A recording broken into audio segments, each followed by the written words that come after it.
Hello friends, welcome to Megashree's kitchen. ಇವತ್ತಿನ video ಮೂಲಕ simple ಆಗಿ ಕರಿಬೇವು ಕಡಲೆ ಬೀಜದ ಮಸಾಲೆ ರೈಸ್ ಯಾವ ರೀತಿ ಮಾಡೋದು ಅಂತಂದ್ಬಿಟ್ಟು ತೋರಿಸ್ಕೊಡ್ತಾ ಇದ್ದೀನಿ. ಮಾರ್ನಿಂಗ್ ಬ್ರೇಕ್ಫಾಸ್ಟ್ಗಂತಲೇ ಅಲ್ಲ, ಮಧ್ಯಾಹ್ನ ಲಂಚ್ ಬಾಕ್ಸ್ಗೂ ಅಷ್ಟೇ ತುಂಬಾ ಸುಲಭವಾಗಿ ಅಷ್ಟೇ ರುಚಿಯಾಗಿ ಈ ಮಸಾಲೆ ರೈಸನ್ನು ರೆಡಿ ಮಾಡ್ಕೋಬೋದು. ಜೊತೆಗೆ ಆರೋಗ್ಯಕ್ಕೂ ಅಷ್ಟೇ ತುಂಬ ಒಳ್ಳೆಯದು. ಸೊ ಬನ್ನಿ, ಇವಾಗ ಲೇಟ್ ಮಾಡ್ದಿರಾ ಈ ಮಸಾಲೆ ರೈಸನ್ನು ಯಾವ ರೀತಿ ಮಾಡೋದು ಅಂತಂದ್ಬಿಟ್ಟು ನೋಡೋಣ.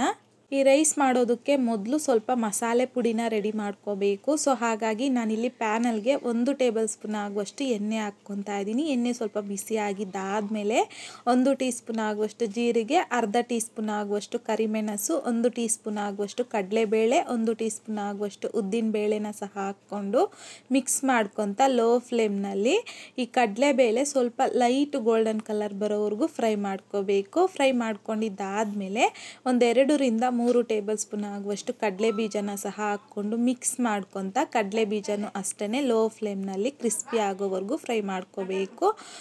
ಈ ರೀತಿ ಫ್ರೈ ಮಾಡ್ಕೊಂಡಿದ್ದಾದಮೇಲೆ ಇದರಲ್ಲಿಗೆ 6 ಬ್ಯಾಡ್ಗೆ ಒಣಮೆಣಸಿನ್ಕಾಯಿ ಹಾಕ್ಕೊತಾ ಇದ್ದೀನಿ. ಸೊ ಖಾರಕ್ಕೆ ತಕ್ಕಷ್ಟು ನೀವು ನೋಡಿಕೊಂಡು ಹಾಕ್ಕೋಬೋದು. ಸೊ ಹಾಗೆಯೇ 1 ಟೀ ಸ್ಪೂನ್ ಆಗುವಷ್ಟು ಧನಿಯಾ, ಹಾಗೆಯೇ 20 ರಿಂದ 25 ಕಾಳಾಗುವಷ್ಟು ಮೆಂತ್ಯ ಹಾಕ್ಕೊತಾ ಇದ್ದೀನಿ. 2 ಟೀ ಸ್ಪೂನ್ ಆಗುವಷ್ಟು ಎಳ್ಳು ಸಹ ಹಾಕ್ಕೊತಾ ಇದ್ದೀನಿ. ಹಾಗೆಯೇ ಸ್ವಲ್ಪ ಆಗುವಷ್ಟು ಹುಣಸೆಹಣ್ಣು ಹಾಕ್ಕೊತಾ ಇದ್ದೀನಿ. ಇಷ್ಟಾದರೆ ಸಾಕು. ಸ್ವಲ್ಪ ಹಿಂಗುನ ಸಹ ಹಾಕ್ಕೊಂಡು ಮಿಕ್ಸ್ ಮಾಡ್ಕೊತ ಲೋ ಫ್ಲೇಮ್ನಲ್ಲಿ ಚೆನ್ನಾಗಿ ಫ್ರೈ ಮಾಡ್ಕೋಬೇಕು. ಸೊ ಈ ರೀತಿಯಾಗಿ ಎಲ್ಲ ಚೆನ್ನಾಗಿ ಫ್ರೈ ಮಾಡ್ಕೊಂಡಿದ್ದಾದಮೇಲೆ ಫ್ಲೇಮ್ನ ಆಫ್ ಮಾಡಿಕೊಂಡು ಇದನ್ನೊಂದು ಪ್ಲೇಟ್ಗೆ ತೆಗೆದು ಪಕ್ಕಕ್ಕೆ ಇಟ್ಕೊಳ್ಳಿ. ಈಗ ಅದೇ ಪ್ಯಾನಲ್ಗೆ 1 ಟೇಬಲ್ ಸ್ಪೂನ್ ಆಗುವಷ್ಟು ಎಣ್ಣೆ ಹಾಕ್ಕೊಂಡು ಎಣ್ಣೆ ಸ್ವಲ್ಪ ಬಿಸಿ ಆಗಿದ್ದಾದಮೇಲೆ 1 ಬೆಳ್ಳುಳ್ಳಿನ ಮೇಲ್ಗಡೆ ಸಿಪ್ಪೆ ತೆಗೆದ್ಬಿಟ್ಟು ಹಾಕ್ಕೊತಾ ಇದ್ದೀನಿ. ಹಾಕ್ಕೊಂಡಿದ್ದಾದಮೇಲೆ ಮಿಕ್ಸ್ ಮಾಡ್ಕೊತ ಲೋ ಫ್ಲೇಮ್ನಲ್ಲಿ ಬೆಳ್ಳುಳ್ಳಿ ಸ್ವಲ್ಪ ಲೈಟ್ ಗೋಲ್ಡನ್ ಕಲರ್ ಬರೋವರೆಗೂ ಫ್ರೈ ಮಾಡ್ಕೋಬೇಕು. ಸೊ ಫ್ರೈ ಮಾಡ್ಕೊಂಡಿದ್ದಾದಮೇಲೆ ಒಂದು ಪ್ಲೇಟ್ಗೆ ತೆಗೆದು ಪಕ್ಕಕ್ಕೆ ಇಟ್ಕೊಳ್ಳಿ. ಈಗ ಅದೇ ಎಣ್ಣೆಗೆ 1 ಕಪ್ ಆಗುವಷ್ಟು ಕರಿಬೇವನ್ನು ಬಿಡಿಸ್ಬಿಟ್ಟು ನೀಟಾಗಿ ವಾಶ್ ಮಾಡಿಕೊಂಡು ಕರಿಬೇವನ್ನು ಹಾಕ್ಕೊತಾ ಇದ್ದೀನಿ. ಹಾಕ್ಕೊಂಡಿದ್ದಾದಮೇಲೆ ಮಿಕ್ಸ್ ಮಾಡ್ಕೊತ ಲೋ ಫ್ಲೇಮ್ನಲ್ಲಿ ನೋಡಿ ಈ ರೀತಿಯಾಗಿ ಕರಿಬೇವು ಕ್ರಿಸ್ಪಿ ಆಗೋವರೆಗೂ ಚೆನ್ನಾಗಿ ಫ್ರೈ ಮಾಡ್ಕೋಬೇಕು. ನೋಡಿ ನಿಮಗೆ ತೋರಿಸ್ತಾ ಇದ್ದೀನಲ್ಲ, ಕರಿಬೇವು ಅನ್ನೋದು ಈ ರೀತಿ ಕ್ರಿಸ್ಪಿ ಆಗಬೇಕು.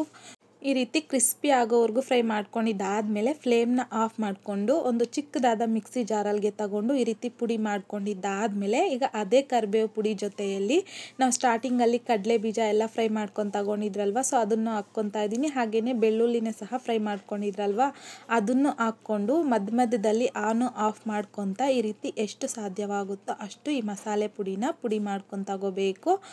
ಸೊ ಪುಡಿ ಮಾಡ್ಕೊಂಡಿದ್ದಾದಮೇಲೆ ಈ ಮಸಾಲೆ ಪುಡಿನ ಈ ರೀತಿ ಒಂದು ಬೌಲಲ್ಗೆ ತೆಗೆದಿಟ್ಕೋಬೇಕು. ನೀವು ಬೇಕು ಅಂತಂದರೆ ಜಾಸ್ತಿ ಕ್ವಾಂಟಿಟಿಯಲ್ಲೂ ಸಹ ಮಾಡಿಕೊಂಡು ಈ ಮಸಾಲೆ ಪುಡಿನ 1 ಮಂತ್ವರೆಗೂ ಸ್ಟೋರ್ ಮಾಡಿಟ್ಕೋಬೋದು.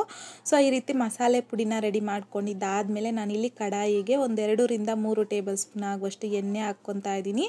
ಎಣ್ಣೆ ಬಿಸಿ ಆಗಿದ್ದಾದಮೇಲೆ 1 ಟೀ ಸ್ಪೂನ್ ಆಗುವಷ್ಟು ಸಾಸಿವೆ, 1 ಟೀ ಸ್ಪೂನ್ ಆಗುವಷ್ಟು ಕಡಲೆಬೇಳೆ, 1 ಟೀ ಸ್ಪೂನ್ ಆಗುವಷ್ಟು ಉದ್ದಿನ ಬೇಳೆನ ಹಾಕ್ಕೊಂಡು ಲೋ ಫ್ಲೇಮ್ನಲ್ಲಿ ಸ್ವಲ್ಪ ಹೊತ್ತು ಫ್ರೈ ಮಾಡ್ಕೊಂಡಿದ್ದಾದಮೇಲೆ 2 ಟೇಬಲ್ ಸ್ಪೂನ್ ಆಗುವಷ್ಟು ಕಡಲೆ ಬೀಜ, 1 ಒಣಮೆಣಸಿನ್ಕಾಯಿ, 1 ರೆಪ್ಪೆ ಆಗುವಷ್ಟು ಕರಿಬೇವು, 1/4 ಟೀ ಸ್ಪೂನ್ ಆಗುವಷ್ಟು ಅರಿಶಿನ, ರುಚಿಗೆ ತಕ್ಕಷ್ಟು ಸಾಲ್ಟನ್ನು ಸಹ ಹಾಕ್ಕೊಂಡು ಮಿಕ್ಸ್ ಮಾಡ್ಕೊತ ಲೋ ಫ್ಲೇಮ್ನಲ್ಲಿ ಕಡಲೆ ಬೀಜ ಕ್ರಿಸ್ಪಿ ಆಗೋವರೆಗೂ ಫ್ರೈ ಮಾಡ್ಕೋಬೇಕು.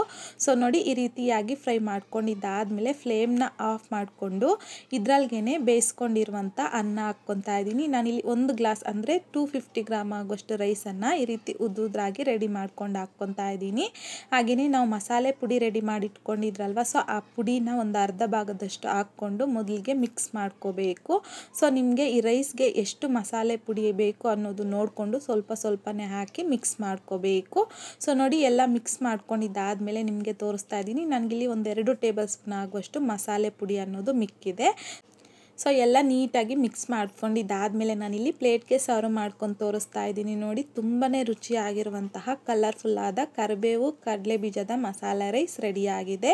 ಆರೋಗ್ಯಕ್ಕೂ ಅಷ್ಟೇ ತುಂಬ ಒಳ್ಳೆಯದು. ಡೆಫಿನೆಟ್ಲಿ ಈ ವಿಧಾನದಲ್ಲಿ ರೈಸನ್ನು ನೀವು ಸಹ ಮನೇಲಿ ಟ್ರೈ ಮಾಡಿ ನೋಡಿ.